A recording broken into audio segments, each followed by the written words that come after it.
എല്ലാവർക്കും റീബൗണ്ട് രുചിയുടെ പുതിയൊരു റെസിപ്പിയിലേക്ക് സ്വാഗതം. അപ്പോൾ ഇന്ന് ഇൻഡിപെൻഡൻസ് ഡേ ആണ്. എല്ലാവർക്കും ഹാപ്പി ഇൻഡിപെൻഡൻസ് ഡേ. അപ്പോൾ ഇന്ന് ഞാൻ വന്നിട്ടുള്ളത് ഒരു തട്ടിക്കൂട്ട് 4 മണി പലഹാരമൊക്കെ ആയിട്ടാണ് കേട്ടോ. അപ്പോൾ എന്തായാലും നമ്മൾ അപ്പമൊക്കെ ഉണ്ടാക്കിയിട്ട് ബാക്കി കുറച്ച് മാവ് ഉണ്ടാവുമല്ലോ. അപ്പോൾ വൈകുന്നേരം ചിലപ്പോൾ കറിയൊന്നും ഇല്ലെന്ന് വിചാരിച്ചിട്ട് നമ്മൾ ഈ ഒരു രീതിയിൽ ഒന്ന് ട്രൈ ചെയ്ത് നോക്കുകയാണെങ്കിൽ നല്ല കുട്ടികൾക്കൊക്കെ കൊടുക്കാൻ വേണ്ടിയിട്ട് വളരെ ഈസി ആയിട്ട് ഉണ്ടാക്കാൻ പറ്റുന്ന ഒരു അടിപൊളി പലഹാരമാണ് കേട്ടോ.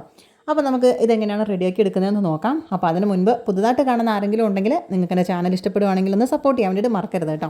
അപ്പോൾ ഞാൻ നേരത്തെ പറഞ്ഞ പോലെ തന്നെ ഇത് രാവിലത്തെ അപ്പത്തിൻ്റെ ബാക്കിയുള്ള കുറച്ച് മാവാണിത്. അപ്പോൾ ഇത് വെച്ചിട്ടാണ് കേട്ടോ നമ്മൾ ഈ ഒരു അപ്പം ചെയ്തെടുക്കുന്നത്.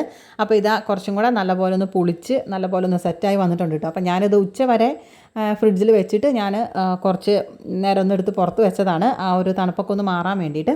അപ്പോൾ ഇതുപോലെ ഒന്ന് ആയി വന്നിട്ടും ഉണ്ടായിരുന്നു. ഇനി നമുക്ക് ഇതിനകത്തേക്ക് നമ്മുടെ ബാക്കിയുള്ള ഇൻഗ്രീഡിയൻസ് ഒക്കെ ഒന്ന് ചേർത്ത് കൊടുക്കണം. അപ്പം ഓൾറെഡി ഞാനിത് നമ്മുടെ വെള്ളപ്പം ഉണ്ടല്ലോ, പാലപ്പത്തിന് വേണ്ടിയിട്ട് ഉണ്ടാക്കിയൊരു മാവ് തന്നെയാണ്. അപ്പോൾ അതുകൊണ്ട് അതിനകത്ത് കുറച്ച് ഷുഗർ ഞാൻ അരച്ചപ്പോൾ തന്നെ ആഡ് ചെയ്തിട്ടുണ്ടായിരുന്നു. എന്നാലും നമ്മൾ ഈ വട്ടയപ്പം ഉണ്ടാക്കുന്ന ആ ഒരു മധുരം നമുക്ക് ഈ ഒരു സമയത്ത് ഉണ്ടാവില്ല. അപ്പോൾ അതുകൊണ്ട് തന്നെ ഏകദേശം ഒരു 2-3 ടേബിൾ സ്പൂണോളം ഷുഗർ ഞാനൊന്ന് പൊടിച്ച് ചേർത്തിട്ടുണ്ട്. അതേപോലെ തന്നെ കുറച്ച് ജീരകവും ഏലക്കായൻ്റെ പൊടിയും കൂടെയാണ് കേട്ടോ.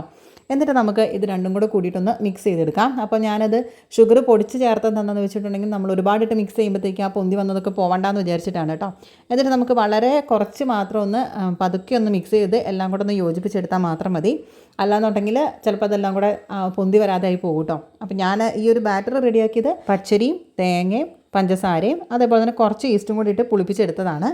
അപ്പോൾ ഇനി നമുക്ക് ഇതിനകത്തേക്ക് ഈ ഒരു ചെറിയൊരു ബൗളിനകത്ത് ആക്കാനേ ഉണ്ടായിരുന്നുള്ളൂ. അപ്പോൾ അതിനകത്താണ് കേട്ടോ ഞാൻ ചെയ്യുന്നത്. അപ്പോൾ നമുക്കിതുപോലെ ജസ്റ്റ് കുറച്ചൊന്ന് എണ്ണ തടവി കൊടുത്തിട്ടുണ്ട്. എന്നിട്ട് നമുക്ക് ഇതിനകത്ത് ഒരു 1/4 ഭാഗത്തോളം നമുക്ക് ഇതിനകത്തേക്കൊന്ന് ഒഴിച്ചു കൊടുക്കാം. എന്നിട്ട് നമുക്ക് ഇനി ഇതൊന്ന് സ്റ്റീം ചെയ്തെടുക്കാൻ വേണ്ടിയിട്ടുള്ളതാണ്. അപ്പോൾ ഞാൻ ഇത് ചെറുതായിട്ട് നമുക്കൊന്ന് ഗാർണിഷ് ചെയ്യാൻ വേണ്ടിയിട്ട് ഇതുപോലെ കുറച്ച് നമ്മുടെ ആ ഒരു റൈസിൻസ് ഉണ്ടല്ലോ, നമ്മുടെ ഉണക്കമുന്തിരി, അത് നമുക്ക് ഇതുപോലെ ഒന്ന് കുറച്ച് ഇട്ട് കൊടുക്കുകയാണ്. നമ്മുടെ കയ്യിൽ എന്തെങ്കിലും ഉണ്ടെങ്കിൽ അതൊന്ന് കുട്ടികളെ ഒന്ന് അട്രാക്റ്റ് ചെയ്യാൻ വേണ്ടിയിട്ട് മാത്രമാണ് കേട്ടോ അത് ചേർത്ത് കൊടുക്കുന്നത്. ഇത് നിർബന്ധമൊന്നുമില്ല. അപ്പോൾ നമുക്ക് ചെറിയൊക്കെ ആണെങ്കിൽ കുറച്ചും കൂടി ഒന്ന് കളർഫുള്ളാകും. അപ്പോൾ എൻ്റെ കയ്യിൽ ഇത് ഉണ്ടായിരുന്നുള്ളൂ. അപ്പോൾ ഞാൻ ഇത് ജസ്റ്റ് വെച്ചു എന്നേ ഉള്ളൂ കേട്ടോ. ഇനിയിപ്പോൾ വെക്കണം എന്നൊന്നും യാതൊരു നിർബന്ധവും ഇല്ല. അപ്പോൾ ഇതുപോലെ എല്ലാ ഭാഗത്തേക്കും ഒന്നാക്കി കൊടുത്തിട്ടുണ്ട്. ഇനി നമുക്ക് ഒരു സ്റ്റീമറിൽ വെച്ചിട്ട് നമുക്കിതൊന്ന് ആവി കയറ്റി എടുക്കാം കേട്ടോ. അപ്പോൾ എൻ്റെ സ്റ്റീമർ എനിക്കിതുപോലെ ആവി വരുന്ന ആ ഒരു തട്ടില്ല. അപ്പോൾ ഞാനിങ്ങനെയാണ് കേട്ടോ ആവി നമ്മൾ സ്റ്റീം ചെയ്തെടുക്കുന്നത്. അപ്പോൾ ഇനി ഇത് നമുക്കൊരു 25-30 മിനിറ്റ് വെച്ചപ്പോഴത്തേക്കും അടിപൊളിയായിട്ട് തന്നെ നമ്മുടെ ഈ ഒരു അപ്പം റെഡി ആയിട്ട് വന്നിട്ടുണ്ട് കേട്ടോ. നല്ല രീതിക്ക് തന്നെ ഇത് പൊന്തി വന്നിട്ടുമുണ്ട്. അപ്പോൾ എന്തായാലും നമുക്ക് ഇനി ഇതിനകത്തുനിന്ന് മാറ്റിയെടുക്കാം. എന്നിട്ട് ഇത് മാറ്റി കൊടുത്തിട്ടുണ്ട്. അപ്പോഴത്തേക്കും കണ്ടില്ലേ, അത്യാവശ്യം നല്ല രീതിയിൽ തന്നെ ഇത് പൊന്തി വന്നിട്ടുണ്ട് കേട്ടോ. നല്ല സോഫ്റ്റ് തന്നെയാണ് കേട്ടോ ഈ ഒരു അപ്പം എന്ന് പറയുന്നത്. അപ്പോൾ ഇതൊന്ന് തണുത്തതിന് ശേഷം ഞാനൊന്ന് കട്ട് ചെയ്തും കൂടെ കാണിച്ചു തരുന്നുണ്ട് കേട്ടോ ഇതിൻ്റെ ലാസ്റ്റായിട്ട്. അപ്പോൾ ഞാൻ നേരത്തെ അരച്ച സാധനങ്ങളുടെ കൂട്ടത്തിൽ ചോറിൻ്റെ കാര്യം പറയാൻ വേണ്ടിയിട്ട് മറന്നു പോയിട്ടുണ്ടായിരുന്നു കേട്ടോ. അപ്പോൾ പച്ചരിയും തേങ്ങയും ചോറും പഞ്ചസാരയും കൂടെ കൂട്ടി അരച്ചതാണ്. എന്നിട്ട് കുറച്ച് ഈസ്റ്റും കൂടി ഇട്ട് പുളിപ്പിച്ചെടുത്തൊരു അപ്പത്തിൻ്റെ മാവാണ് കേട്ടോ അത്. അപ്പോൾ ഞാൻ ഇനി ഇതൊന്ന് സൈഡിൽ നിന്ന് ഇതുപോലെ ഒന്ന് വെടിയിച്ചെടുക്കുകയാണ്. അതിപ്പോൾ നമ്മൾ കത്തി വെച്ചിട്ട് ജസ്റ്റ് ഒന്ന് വെടിയിച്ച് കൊടുക്കാം കേട്ടോ, അഥവാ ഒട്ടിപ്പോണ്ട എന്ന് വിചാരിച്ചിട്ടാണ് കേട്ടോ. അപ്പോൾ ഇതുപോലെ ഒന്ന് ആക്കി കൊടുത്തിട്ടുണ്ട്. എന്നിട്ട് നമുക്ക് ഇതിനൊന്ന് മറിച്ചിട്ടിട്ടുണ്ടെങ്കിൽ നമ്മുടെ അടിപൊളിയായിട്ട് തന്നെ അത് സെറ്റപ്പായിട്ട് തന്നെ വന്നിട്ടുണ്ട് കേട്ടോ. ഇതിപ്പോൾ ഞാനിപ്പോൾ ഒരു ഇലയോ ജസ്റ്റ് ഒന്ന് ഇതിലെ വെറുതെ ഒന്ന് വെച്ചു എന്ന് മാത്രമേ ഉള്ളൂ. അപ്പോൾ ഇതിൻ്റെ അടിഭാഗമൊക്കെ കണ്ടില്ലേ, നല്ല പെർഫെക്റ്റ് ആയിട്ട് തന്നെ ഒട്ടലോ ഒന്നുമില്ല കേട്ടോ. അത് തണുത്തപ്പം ആ ഒരു മോൾ വശത്തെ ഒട്ടലും ഒക്കെ പോയിട്ടുണ്ടായിരുന്നു. അടിഭാഗമൊക്കെ നല്ല ക്ലിയർ ആയിട്ട് തന്നെയാണ് കേട്ടോ വന്നിട്ടുള്ളത്. അപ്പോൾ ഇത്രയും ഹൈറ്റ് തന്നെ നമുക്ക് ഈ ഒരു അപ്പം നമുക്ക് റെഡി ആയിട്ട് കിട്ടുകയും ചെയ്തിട്ടുണ്ട്. അപ്പോൾ നിങ്ങളും ഇതുപോലെ അപ്പത്തിൻ്റെ മാവൊക്കെ ബാക്കി വരുന്ന സമയത്ത് നമുക്ക് വൈകുന്നേരം കുട്ടികൾക്ക് ഇതുപോലെ ഒന്ന് റെഡിയാക്കി കൊടുത്താൽ കുട്ടികൾക്ക് എന്തായാലും ഇഷ്ടപ്പെടും കേട്ടോ.